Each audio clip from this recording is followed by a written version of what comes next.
Simon 經常港車北上，而且會幫港人代辦港車北上服務。而家每日過關嘅電動車越嚟越多，但主要嘅問題嚟嚟去去都係得一個，就係叉電啦。香港嘅電車全部都係歐洲製式嘅，用 CCS2。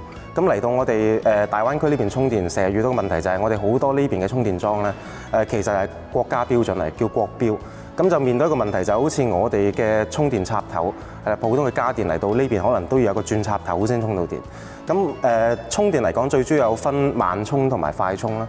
咁而家目前上面大部分喺高速公路見到嘅充電樁咧，喺呢邊大灣區都係快充嚟嘅。咁就面對一個問題，就係好多時候就唔知道點樣充電，係啦，亦都冇辦法有效咁充到電，除非你購買一個叫做DC 快充嘅轉插頭。係啦，咁而家因為呢個轉插頭都唔平嘅，咁導致好多車主可能就會係更短距離咁樣來回香港，係啦，咁情願翻去香港充電咁樣。頭先你講話轉插器都有啲貴啦，咁大概其實幾錢嘅咧？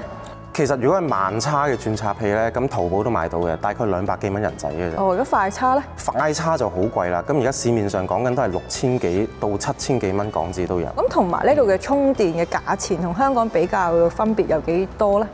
香港我哋市面上如果快充嘅電費啊，一般喺3個幾到4個幾之間。咁呢邊的而且確會平一半到嘅，係啦。咁如果快叉嘅話，講緊都係個幾人仔一度電。唔該晒 Simon 哥。咁香港人咧揸電車上嚟，真係要留意下。